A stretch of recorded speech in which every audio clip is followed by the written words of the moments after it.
Bismillahirrahmanirrahim. Assalamualaikum warahmatullahi wabarakatuh.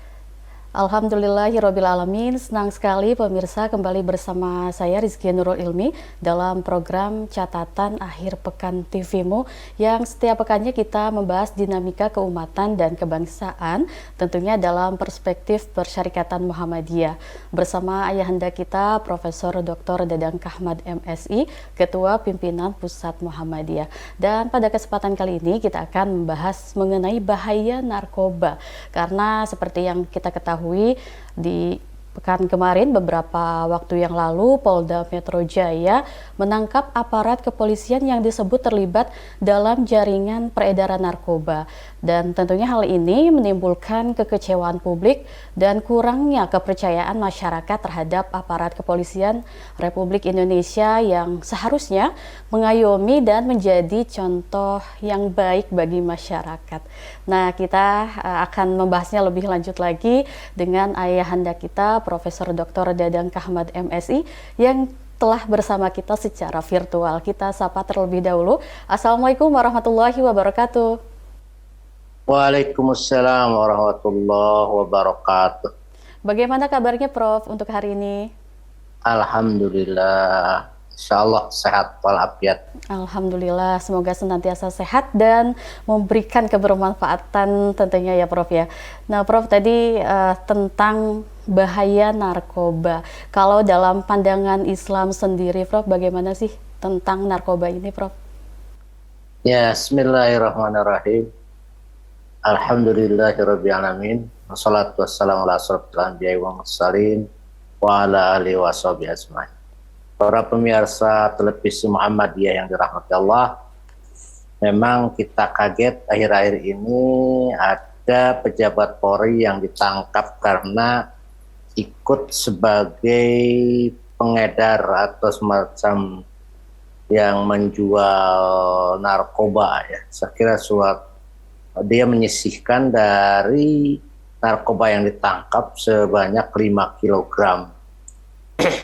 Saya kira ini merupakan satu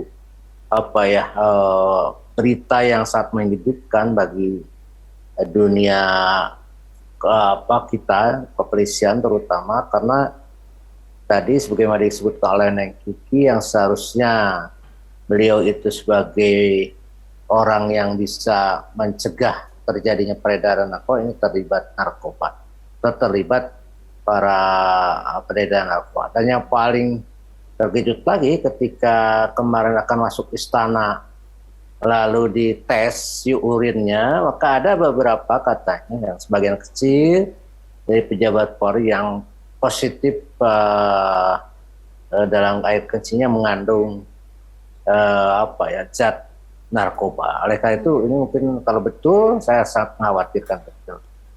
Karena kalau itu peredarannya di tangan orang yang harus mengamankan itu akan lebih berbahaya lagi karena mereka akan melindungi peredaran-peredaran. Bayangkan akan sekian juta anak-anak bangsa yang menjadi kecanduan. Padahal dalam Islam itu ada beberapa ayat mengatakan Allah mengharamkan al-khabisah. Al-khabisah itu ialah sesuatu yang merugikan dirimu ya, atau sesuatu yang jelek, yang najis ya. Seperti dalam Al-Quran disebutkan walau ajabaka kasratin habis, walaupun yang jelek itu mengagumkan kamu, menjadikan kamu ketagihan, itu ada. Lalu juga bisa disamakan dengan al-khamr. Innamal khamru wal maisiru wal ansub wal azlamu rizqun min amali syaitan. Ya, sungguhnya hamar itu minuman yang memabukkan, terus juga judi, terus juga meramal dan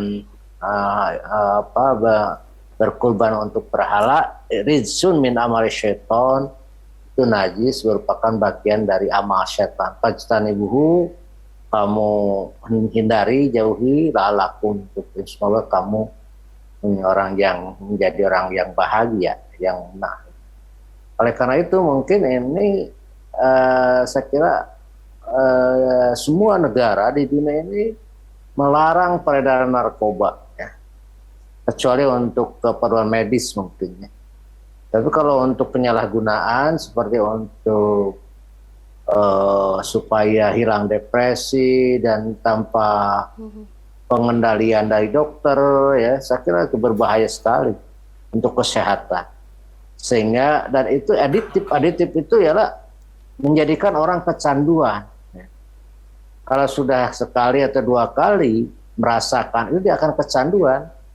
Ya, kecanduan itu akan melupakan segala-gala, timbul malas, ya, tidak mau bergerak, tidak mau berusaha, lalu dia mengangan-angan dan berhayal. Saya kira itu sangat berbahaya dan efeknya pada fisik pun sangat tidak baik, akan merusak tubuh kita.